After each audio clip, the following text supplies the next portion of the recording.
I appreciate your attention and your time.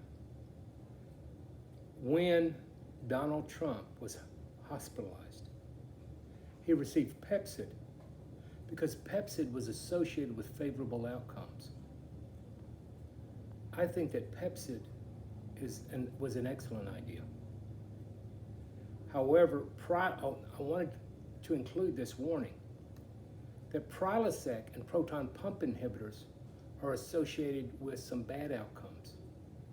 So for simplicity's sake, although I would recommend somebody who has SARS-CoV-2 in their mouth take famotidine, which is Pepcid, I would not tell them to ever take Prilosec or proton pump inhibitors. My father-in-law was on a proton pump inhibitor, and he was at risk of getting COVID. I told him to get off his proton pump inhibitor and go something like Zantac or famotidine.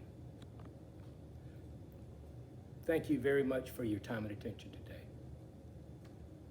What? Interactions. The other thing that are over the counter that are reasonable to take is vitamin D, as well as zinc. And I think those are both excellent choices too. None of this is for medical advice. You should never take any prescription medicine without the advice of your physician. Now, nutritional advice is usually not regulated by the Board of Medical Examiners. However, most people don't consider viruses as nutrition. But really, viruses are often in our food. And how we deal with those is part of our health. So I hope this has given you cause to think. But never act on anything unless it is done with the consult of your physician, with his approval and with his guidance. Interaction, famotidine, and PPI.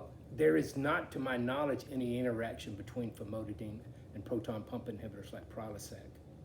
The real danger is that if you take proton pump inhibitors, my theory is that you may poorly digest your proteins if you're still eating proteins with every meal. And that when the virus enters the small intestine, when the virus is endocytosed into the small intestinal cell, that proteins, undigested proteins, may coat the virus particles as it enters the small intestine cell.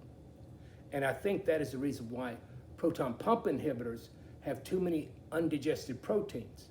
And that effect makes them statistically more dangerous than famotidine, which is associated with good outcomes. Thanks for your attention.